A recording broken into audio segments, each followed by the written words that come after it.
And welcome to architecture, sacred geometry, and Feng Shui.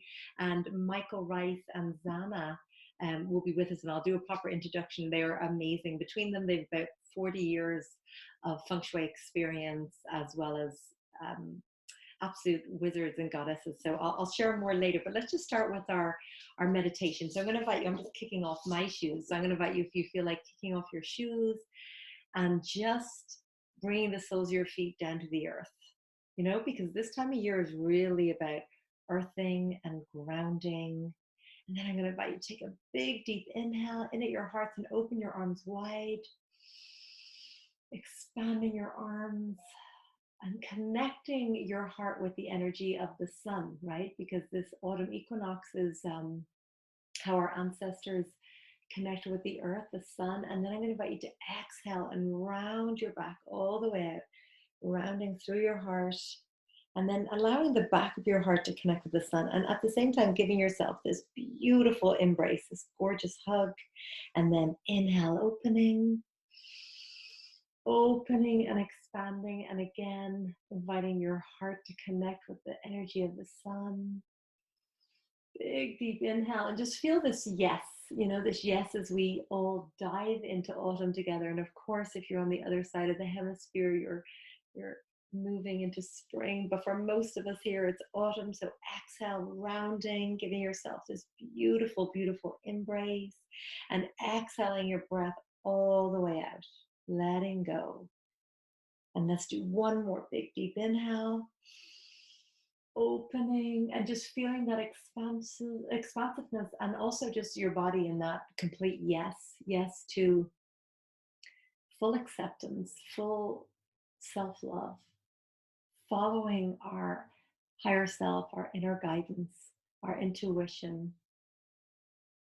And then exhale, rounding, exhaling your breath all the way out. And again, just rounding from your back. And then inhale, reaching up, and then just straightening your spine. Beautiful, beautiful. And then just straightening your spine and gently tucking your chin, and just allowing yourself to be fully present. So this time of year, every second we're invited to drop into this present moment. So I'm going to invite you here in this moment, physically, emotionally, spiritually, and mentally, just let yourself drop in.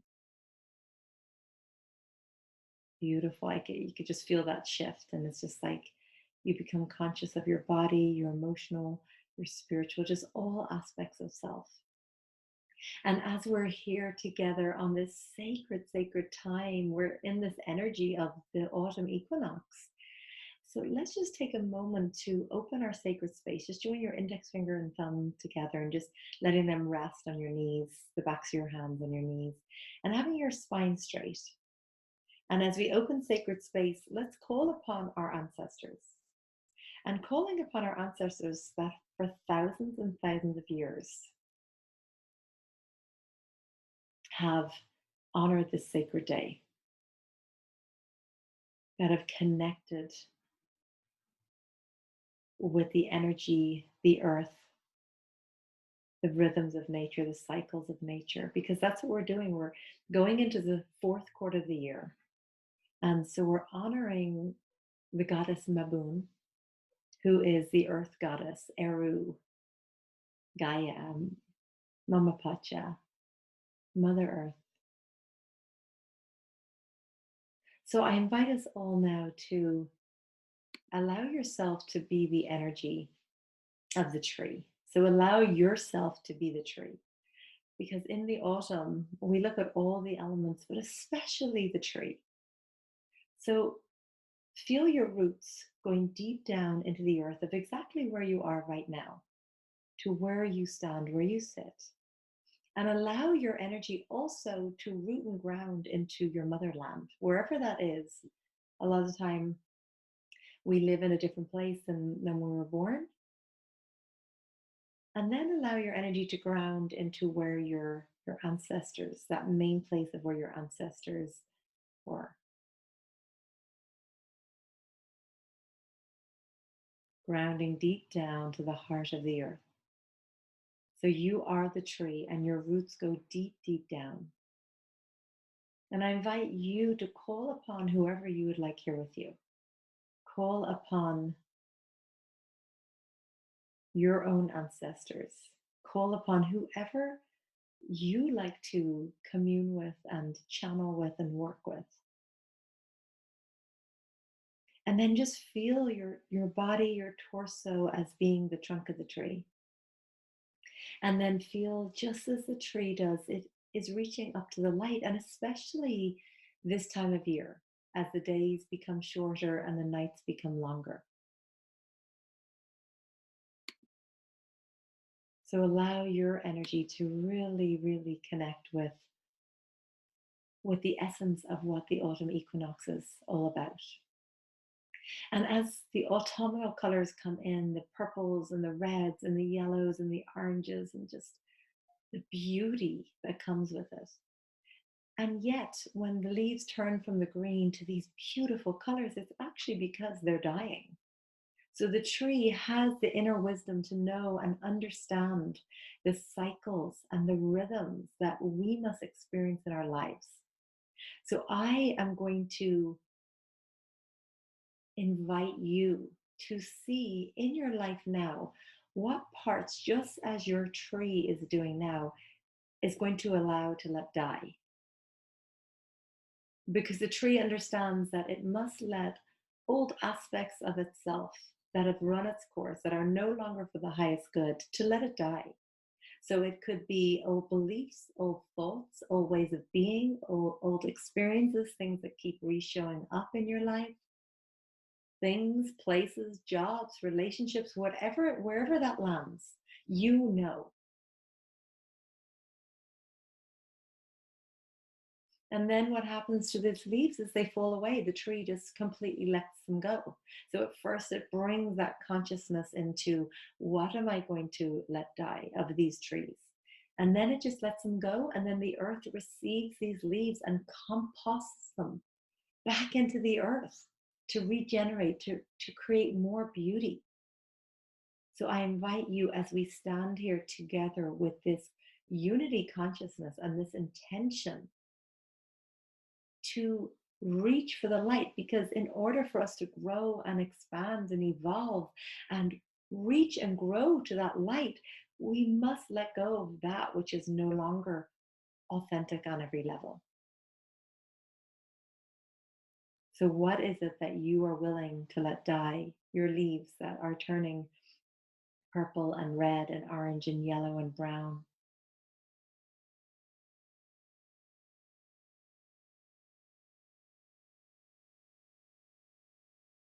Because when we allow the light to shine upon something and we confirm that we are done with something, that is then heard. So see your leaves changing color, and then you'll see them gently and mindfully as they just fall to the ground.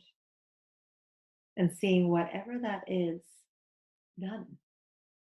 And then as we dive in deeper into the equinox, into the autumn, then we go to Samhain, and then we move to the winter solstice. So this is a journey now of slowing down and listening to what guidance comes to you. Slowing down just as the earth is doing. It's starting to go inwards. And when we really listen to the guidance of the earth and of our higher selves, those gentle whispers, we allow ourselves to be completely aligned and in that divine flow. So taking a deep inhale and exhale, feeling yourself perhaps lighter and clearer and freer to walk your most authentic and loving and wise path. So I'm just going to invite you to float your hands up to your heart center to honor this sacred time of year, to all of our ancestors that have honored this time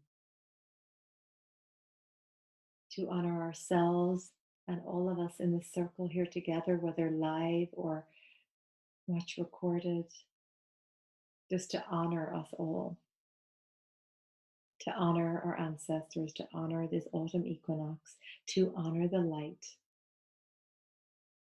and the rhythms of nature. So, taking another deep inhale and exhale.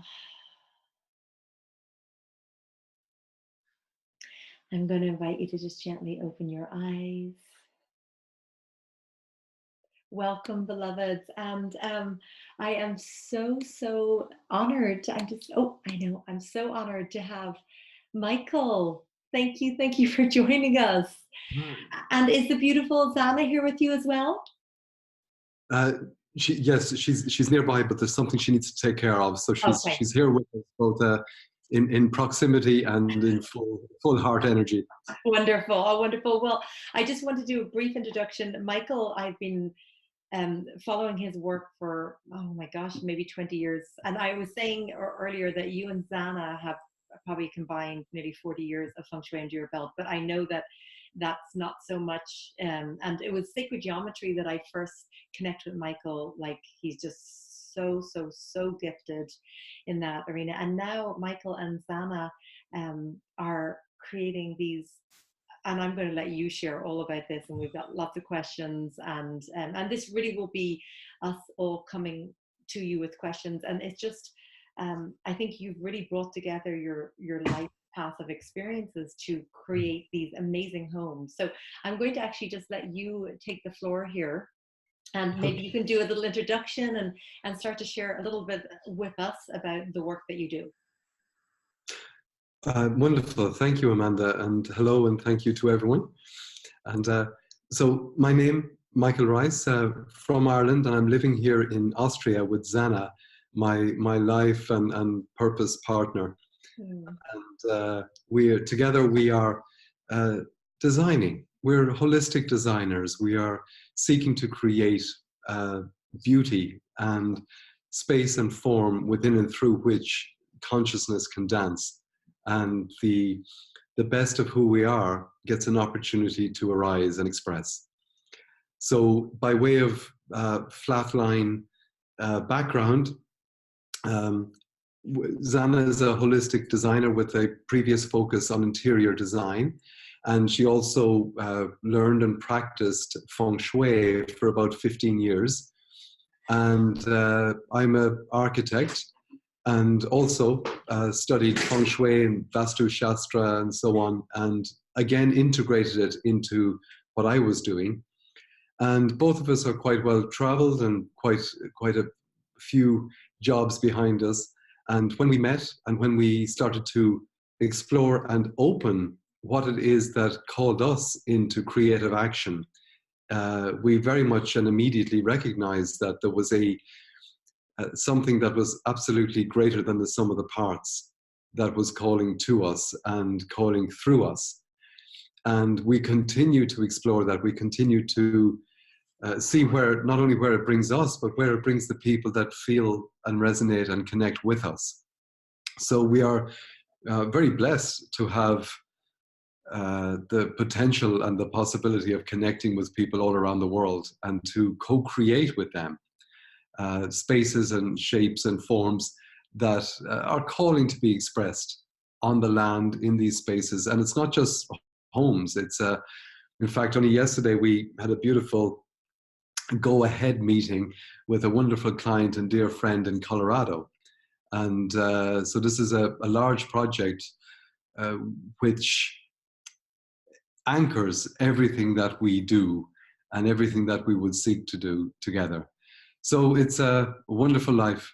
Oh, that's wonderful. And you have a lot of beloveds here from America on the call right now, and some from Ireland. So yeah, we've got American Ireland right here. So, and that's wonderful. Congratulations on the go ahead in Colorado. Yeah, it's a client from many years ago, and he had followed what we were doing and then activated something by way of really just an initial sketch but we got a little carried away, and the sketch became a full-on exploration. And A life of its own, huh? yeah, yeah, absolutely. Yeah, we are just transmitters, you know. Yeah, yeah, So absolutely. Well, I'd love to, because we titled it bioarchitecture. So would you yeah. maybe enlighten us as to how you would explain what that is, first of all? Well, it's an addiction that I'm trying to free myself from. Because again, as soon as you name something, you kind of kill it, because pretty much you establish a frame of reference. Even if it makes sense at the time, it is a point of limit in its own movement. And it's so with everything. That is not meant to sound or mean anything negative. It's just that when I was using and formed the word bioarchitecture, to me it meant, at the time, it meant architecture for life, architecture that was able to, and this is, so I don't wish to be misquoted, but I believed that the architecture created and enhanced life. And I was pretty sure of that. And at the time, I had 400 or 500 clients, and over the years, and a lot of experience. But I realized that I was cherry picking. You know, I was literally just taking the quite obvious success stories that aligned with what I believed. So when Zana and I met, uh, she had followed my work as well for some time, as well as doing her own. And when she met, she was genuinely interested in what I thought and felt. And she asked me some questions that I wasn't able to answer. And very similar to what you just asked, like what is bioarchitecture? And the more I said, the more I realized that it wasn't as clear, or it wasn't as black and white as I thought it was, because I wasn't allowing for the most vital ingredient in all creation, which is consciousness. I was imagining that consciousness was being affected by the building, that the architecture was in somehow modulating consciousness, bioenergetic fields, auras, uh, capacitive charge of the human heart, whatever. And there's plenty of evidence to suggest that there is some connectivity. But I was taking it from a cause and effect. The architecture was having the healing effect. And thankfully, I have evolved beyond that simplistic causal assumption. And I'm still working on what it has been replaced by. And that's the beauty of Zan and I working together, because the capacity to remain open, to ask the right questions, and to see what's happening. And all our clients at the moment, as we now work in a very different way, the results are, I mean, for sure, there's been a lot of magic and synchronicity, but it's actually off the scale now, much more so than I ever experienced before. And it would seem to be that a relaxation of the definitions of what things are, a significant letting go of the protocols and practices that I would have used as a structural formative package in terms of a design process. So what's important to say is that none of what was learned and experienced is gone. It is still open for application. It is still open for direct use. And by that, I mean the geometries, the forms, the orientations, the proportions, ratios, movements. They are not being thrown out. They are still available as tools of consciousness. They are still available to who we are and what the land requires. So it's not black and white, but what has managed to upgrade in our understanding is that, quite simply, that when you enter into a space, our consciousness is already guiding our movements. Our consciousness is already past, present, and future. Our consciousness is already, actually, I'll take these off. It's much better. Our consciousness is inhabiting all realms. It doesn't need healing. It doesn't need to know what its mission is. It's already complete and fully present. To the extent that our consciousness is able to filter down through our egoic mind and through our layers and filters and so on, that varies from situation to situation, of course, person to person. And what we are able to do on our journey is still available for us to do anywhere. So if you're in a toxic building, of course your bioenergy field is in engagement with the information and energy of that space, but the consciousness is free to move. The consciousness is free to breathe, but to the extent that the body and the nervous system is still being limited, that can be a tension. So what we seek to create through beauty, quite simply through beauty, is an environment whereby the distraction is not so obvious. So the consciousness can flow naturally within and through our system. And there's something about beauty. It's a universal language. It's beyond description, really. Any attempt to describe beauty, either from an aesthetic or a mathematical or an artistic point of view, the moment we open our mouth to describe it, we've diminished it. So beauty is a force of life. Beauty is an expression of consciousness. And when we seek to create beauty, with the full utilization and playfulness of sacred geometry, of orientation, of color, context, form, etc., then consciousness is free to do what it most wishes to do, which is to relax, breathe, express, flow, and create. And so without any words, if somebody were to see the sort of work we're doing now and what we did before, most people would be hard pushed to see what the difference is. You know, there's still some geometric form more often than not. There's still natural curving flows and forms and so on. But there's a fundamental difference that's coming from this source coding, which it's important to say is open and available for everybody. So this is not the seven son of a seven goat territory. You know, this is not some exclusive diminishing thing that only the sacred can get it or only the disciple can get it. We are absolutely free of such thinking and very, very open to support people. So we don't claim that we are designing spaces for people. We co-create with people. And that's far much more than just some marketing strategy. That's very much the core of what we're doing. So we're very much open to questions. And that's beautiful. That's beautiful. And I can feel that from you, you know, and there's so much to learn with that. And just all that you shared there, I feel like I've got tons of questions, if that's okay. And please. not to start off with, you know, a negative one, but it was something that you spoke of. And I love that you're like, the consciousness is already there. It's not like the shape of the building is going to affect that, because consciousness, what's a building compared to consciousness, Yeah, right? absolutely. Yeah. However, you did say if one was to walk into a toxic building, you know, our energy field, our aura, you know, would affect us. So if you don't mind me asking, what would be a toxic building? Like, how would you explain what that is? So we have a psychology of space and place.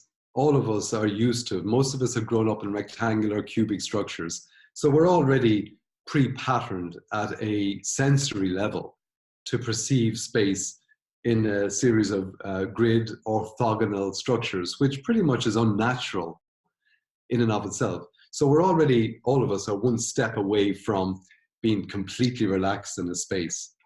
Because if we were beyond any such historic association or cultural assumptions, and we just closed our eyes, we would probably visualize a womb and extend out, not a room, but a womb. I love that. And extend out.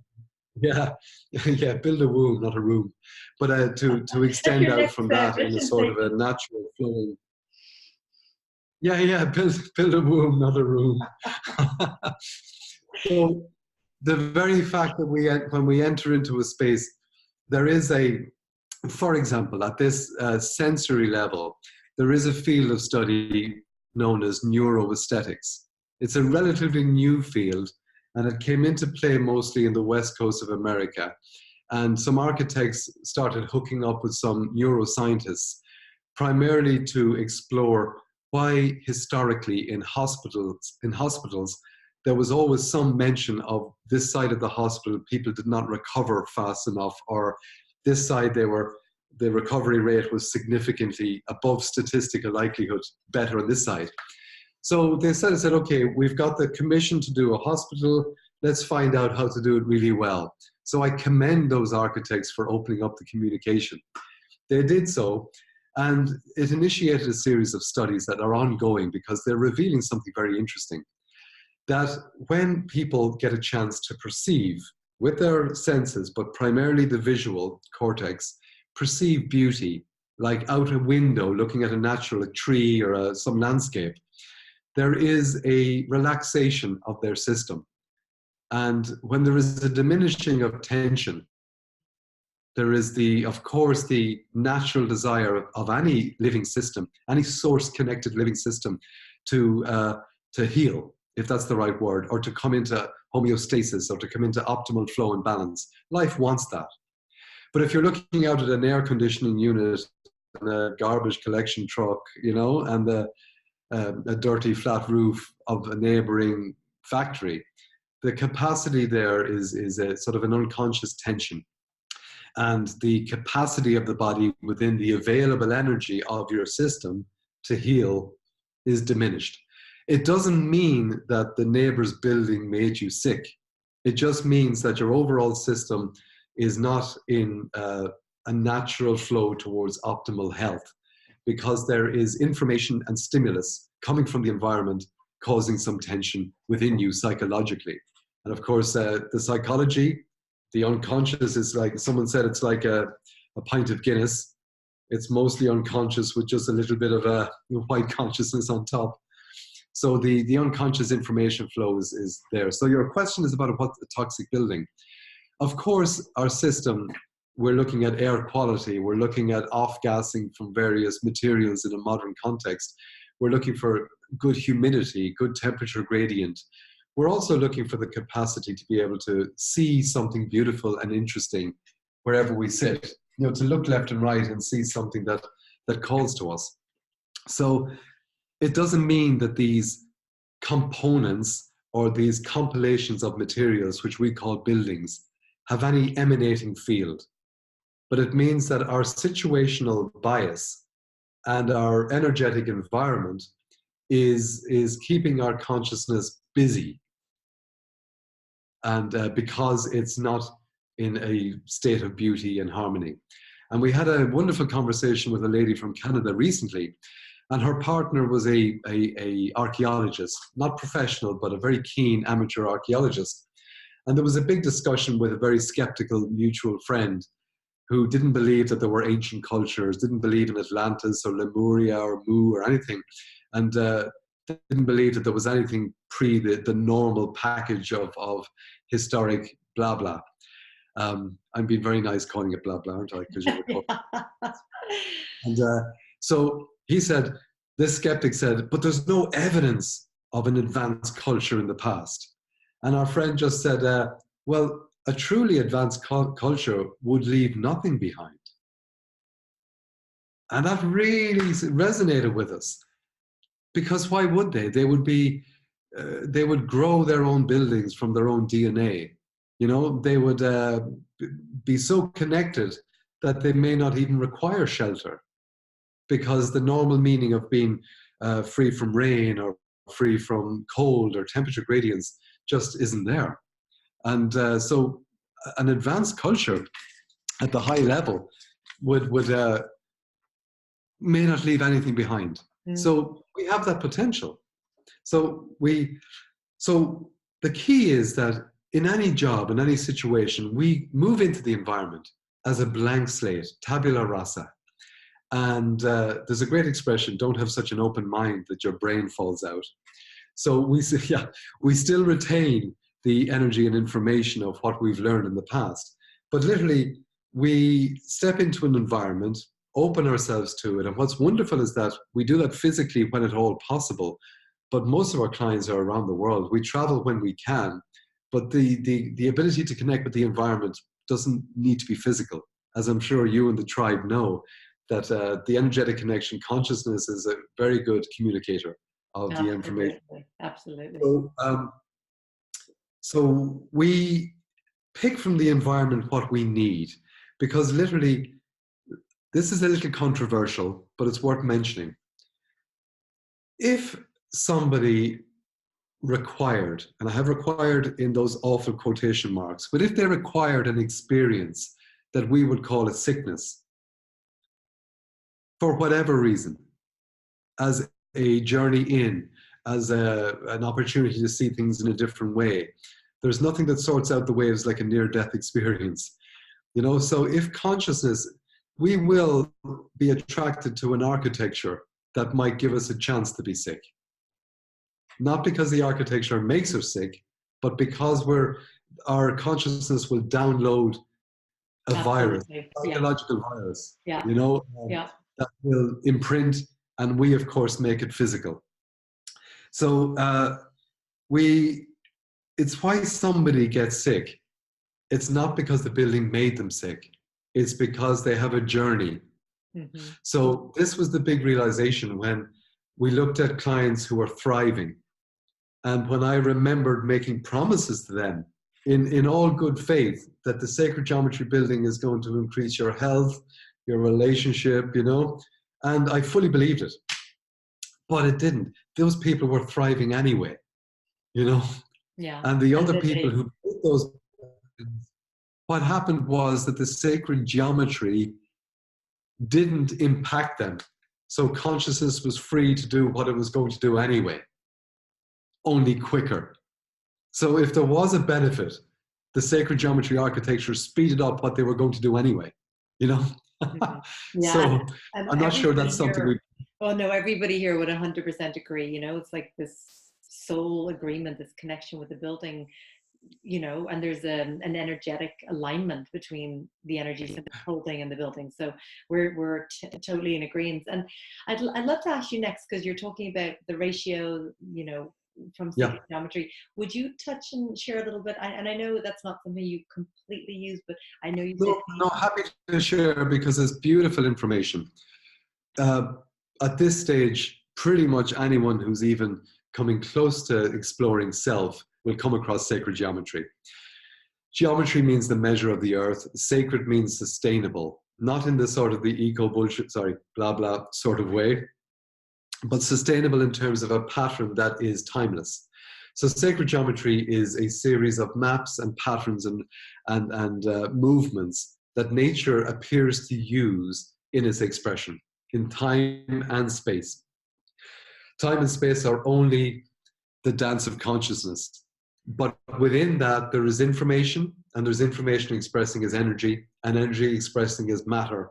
And this beautiful mishmash of materiality and information comes together and appears to follow optimal pathways of flow. So if I have two fingers coming to meet, it's too much information to expect these fingers to meet that way. You know, they will, if they're free to meet, they will meet at an obvious balance point, like so, all else being equal. And if there was a third component that came in, I don't think I have enough fingers here to do this, but if there was three, how about that? If there was three, they would naturally arrange themselves optimally apart because they wish to share the space equally. They would.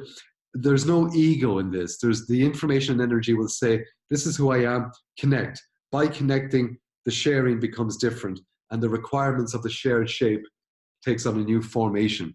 So sacred geometry is an effortless language that we invented to describe energy and information in flow. Not just in stasis, because nothing's ever still, but in flow. So, of course, psychologically, we can say that a circle tends to have a certain psychological effect on us when we see it, or when we create it with our body, or when we sit inside a space. And of course, if you're in a circular space like a yurt or a temple, it's a very different experience if you sit or stand in the middle of the space, as opposed to when you stand on the edge. It doesn't mean that the energy is different. It means that your consciousness is having a different experience with itself. And the building and your consciousness and the consciousness of space as a tool of your consciousness, actually, let me go back because that's a misleading. There is no consciousness of space. There is only consciousness. And consciousness uses space and time as tools of expression. So in an enclosure of materiality, the consciousness explores what's possible there. So sacred geometry, the golden ratio in particular, for those who probably, I can't imagine any of the tribe don't know this already, but just in case, if you take, I'm very proud I can do that with my finger. Okay. So if you take the distance from the fingertip to the first knuckle and you measure it, it doesn't matter how long it is, just measure it. And then you measure from the first knuckle to the second knuckle. And you write this down. Then the second knuckle to the third knuckle. And then the third knuckle to the wrist. You'll notice that they're getting bigger and bigger and bigger and bigger. And then you take from that finger down to the wrist. Then you take the wrist as one, the fingertip to the wrist. Then it's 1, 1.5, and to the elbow, 1.618. So there's a proportionality known as the golden ratio, which is, in many ways, it's like God's mobile phone number. It's 1.618, a relationship between whatever that length is with the next one. And whatever that is, the same relationship applies to this one. Whatever that is, the same again. So it's like those Russian dolls, one inside the next. It's called fractality. And fractality is a wonderfully efficient, physical, geometric, mathematical way of information being compressed non-destructively. So it's able to share its soul across space and time. And so fractality is efficient. It is, we perceive it as beautiful because in the studies of neuroaesthetics, and the brain is measured in response to harmonics like a golden rectangle or a golden spiral or seashells or flowers and so on. And there is definitely a noticeable increase in the electrical coherence within the brain. And consciousness is sort of doing a little boogie at this point, and there's a release of endorphins from the nerve endings along the optic pathways, and we create a hologram of the outside. We start to see things in a brighter, clearer way. In other words, we begin to open to what is.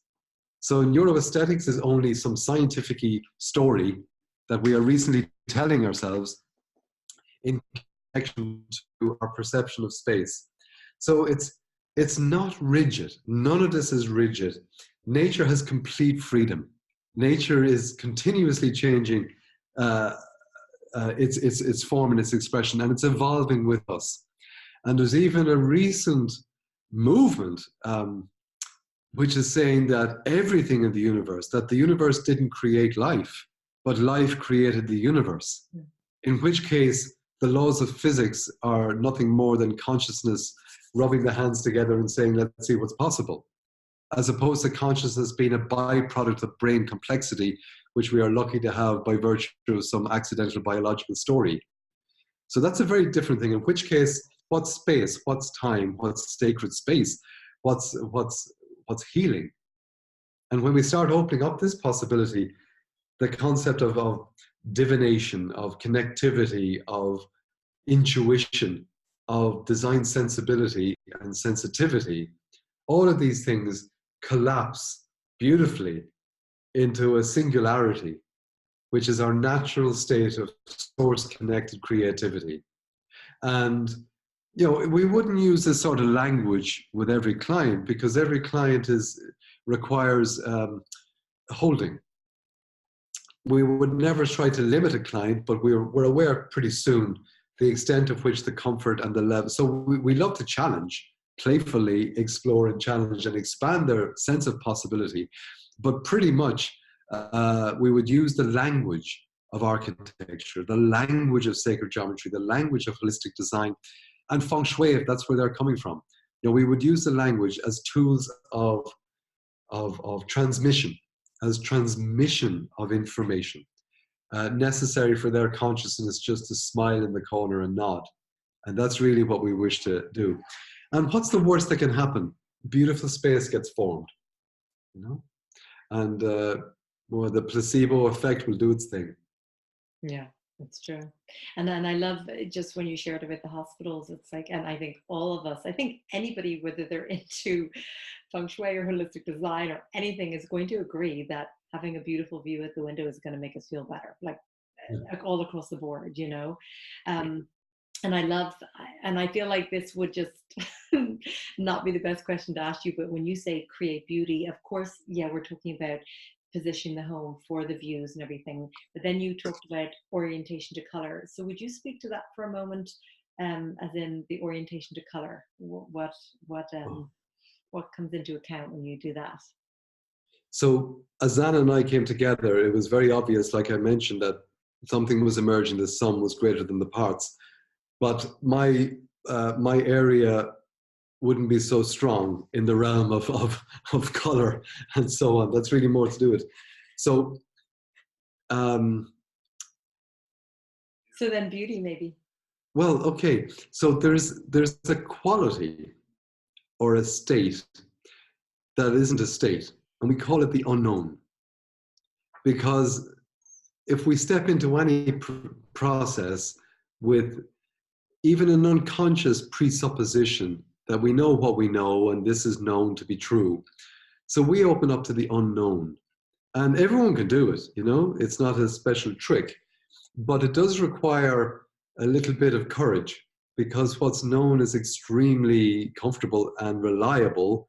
And absolutely, if I had continued to just pedal and work with the known, I would continue to be successful and continue to have to understand what I knew, and just turning it into a bigger box of known.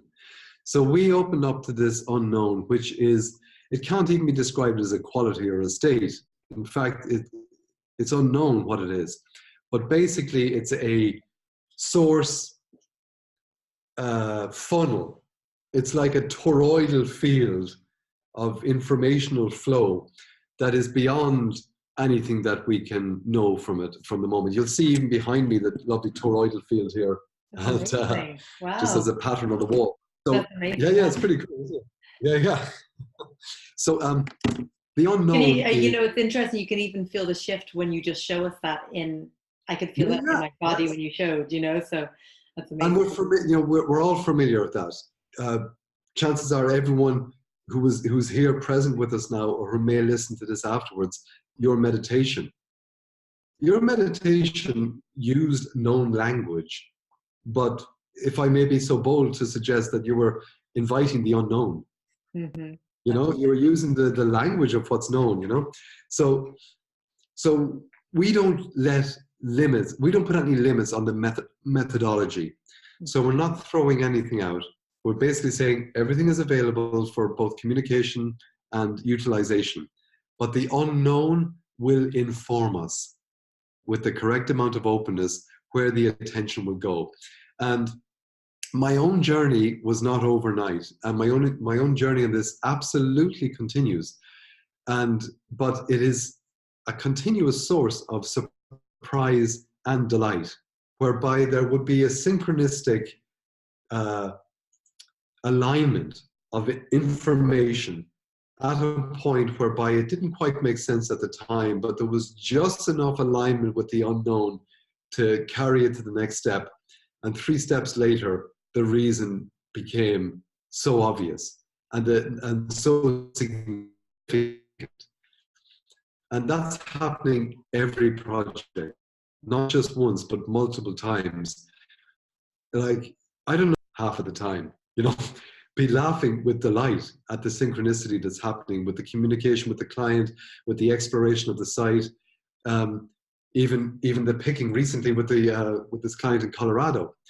We just reached out. There was a beautiful tarot deck that we have, a North American native tarot deck, and I just felt in the moment just to connect with it, and chose the card, and in this architectural presentation introduced the card and its script to the client. Not many architects introduce a tarot reading in the back of a presentation, but it was, and we didn't have any expectation or assumption. We just went with it. And at the end of the presentation, he was visibly and emotionally moved.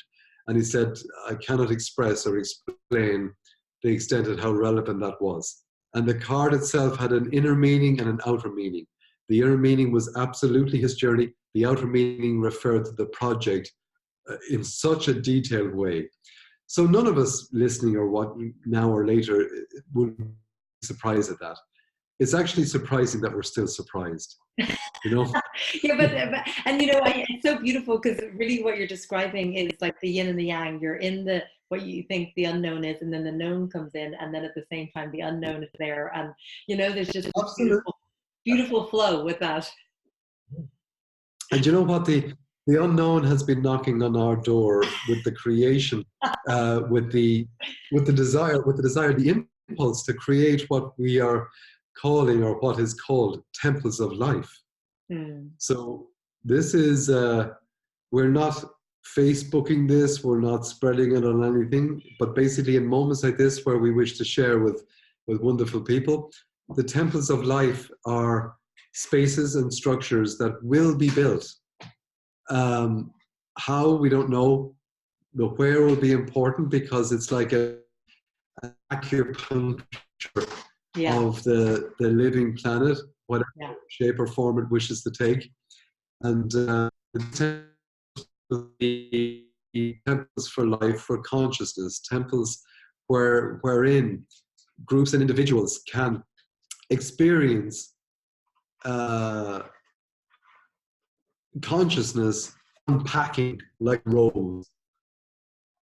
And we get a chance to connect with ourselves and see what's possible. So the temples of life will be something that is continuously calling to us. We're taking the time we can, put them on paper and to give them shape and form. And it's coming through us. And so the unknown is absolutely knocking on the door and beckoning us for greater attention. So we're not just engaged with new movement. Any other questions? Yeah, sorry, you were breaking up a little bit. I missed. Well, what I'd love to do is maybe open up the floor to any of the beloveds that might have some questions. Sue, do you have a question, love? No, okay, all right. Sorry. Does anybody have a question? Just go ahead and unmute yourself if you'd like to ask Michael something. Robbie? Hi. Hi. It's absolutely fascinating. But what I'm wondering is there any way to incorporate? Oh, hang on. You know what? I think. Oh, he's there. Oh, hi, Michael. Sorry. I think. Yeah, I don't know what happened there. Yeah. Okay, he's back. Go ahead. Sorry. Go ahead, Robbie. I was just saying that this is very fascinating, but I'm wondering if there's any, I don't know if simple's the right word, but to incorporate some of these ideas into the houses that we already live in. Great question. So, absolutely is the answer, because there are no rules or limits. We're not saying that this unknown connectivity or this co-creative beautification of our space is limited to a new building. Far from it. Probably 30 or 40% of our projects are renovations or additions or absolutely working with existing buildings. And it's a very joyful experience because you're working with what is. There is it's more than a linear process. I keep doing this with my hands to describe a linear process, which is like a confidence. It's a linear process. But there is a state of reflection, that the space is a reflection of you and you reflect yourself into the space. So that reflection is an opportunity to be in truth. It's an opportunity to be present with the reflection that comes back. So rather than, it's a wonderful but slightly dangerous territory, because if you start to imagine that your building is making you sick or your space is toxic or something, but by just open and reflecting all that's going on and relaxing into a natural state, there is a possibility of being present with it. When you're present with it, there's a natural step. Okay, the internet says it's unconnected. Can you guys still hear me? Yes? It's breaking up a bit. Hmm. Okay. Okay, so hopefully I'll keep going. Hopefully the meaning will be there. So the reflection, the presence, and then the acceptance. But it's an active acceptance. It's not a passive acceptance saying, I don't have a budget, I can't do anything, the neighbors will complain, the planners won't let me. An active acceptance is actually a motivation. It's an impulse to allow your consciousness, your field of awareness, to extend into the space and intuitively change something and just relax into that. So this is not new information. You guys are doing it all the time. So we're not going to claim that there's a secret formula. So certainly the space where you feel you are most often, that could be the one that you tend to focus on first. And we inherit a space. We live in a space that was appropriate when our children were young, but not so much anymore, or when we were with somebody. And we end up just not making major changes because our neural pathways are well used to the space. They're very much used to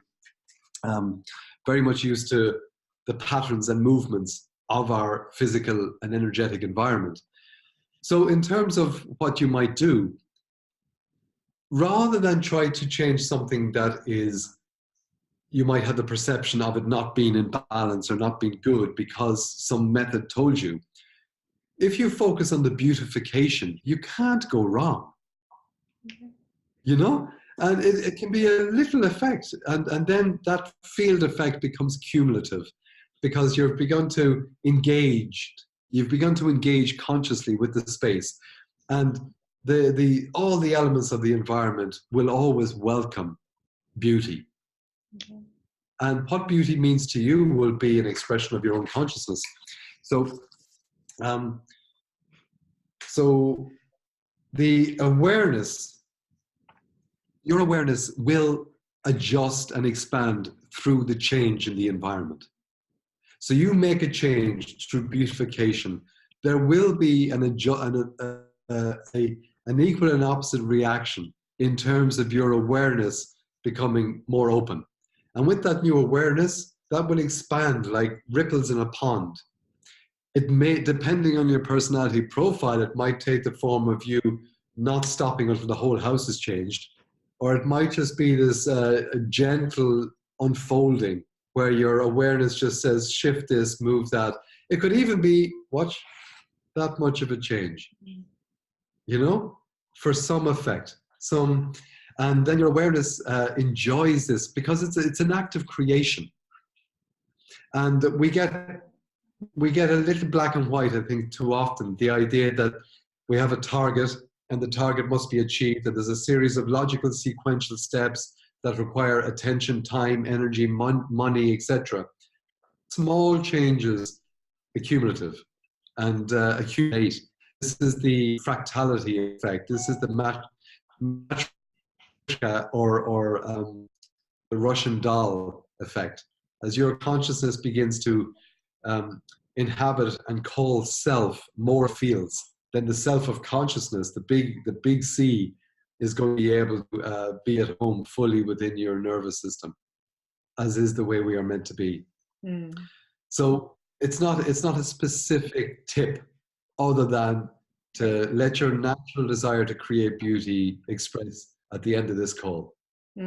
That's beautiful, Michael. Thank you so much for your time. This has been amazing. And if you would like to share just before we, get off together, are you going to be doing some classes that you could share with us? At the moment, we're servicing clients pretty much full time. We have a long-term desire to create a sharing platform where we will be offering our insights and our awareness and our capacity to have no idea what's going on.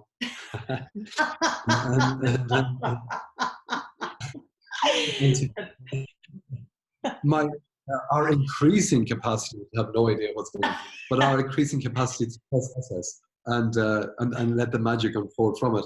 So it's easy to make something easy look hard, and that's what most teachers do. And one of the primary steps is to formulate it and to sequence it and to turn it into a protocol. And we're doing the opposite of that. But we are guiding people. So we would have a process with the client whereby we would ask them questions, and those questions are intended to unlock expression of their core value or their core impulse to create something. And so we wouldn't challenge them and say, why do you want to build a house? Why do you want to build an extension? That's too literal, too direct, and not so helpful. We would ask them to gently express the impulse, perhaps even describe it as a specific moment of time, and to re-enter that state, which is the pathway to the future. Because that impulse contains the information of the future, the optimal unknown expression. And we are just carrying it there with them, giving it. And sharing with us. I know everybody No, you're feels the same. welcome. And from both of us here, a big hello to those with us now and anyone listening afterwards and anyone that links from this. You can give links to our website, can't you, Absolutely, Amanda? I will, absolutely, for sure. And once you have this recording available, we'd love to share it on our various platforms as well. Absolutely. I'll send it your way. Thank you so much. This was amazing. And one last little thing. Just, it's interesting. Our website, as you know, is ZEM, Z-E-M yes. .design, which stands for Zana and Michael, because but the word for earth in Slovak is Zem. Oh, that's so amazing. It's just this lovely little meaning inside it, you know? Oh, and, that's beautiful. So thank you, Amanda. Oh, thank you, Michael. Just an absolute honor to be with you, with everybody. And let's just take a moment. We'll just close this beautiful, like, sacred space that we opened together. And just, first of all, just giving deep, deep thanks to you, Michael, and Zana, that, you know, share your light and whatever moves through you and facilitates the client to awakening to their greatest potential through themselves, through openness, through space, through time and space. So, and just giving deep thanks to all you beloveds on the call, and to Mother Earth, who is just always creating beauty. And Michael, as you talked about, you know, sacred geometry and how, you know, another piece comes into it, and all I could see was the trees in the forest, and one's like, I need light, and the other one goes, okay, I'll grow this way, and okay, and, you know, even when you see them as the arbors, you know, it's just, that's where, you know, what vision came. So thank you so much, and thank you to everybody for being here, and we'll be in touch. Okay, love. Thank you, Michael. Take care. Bye-bye.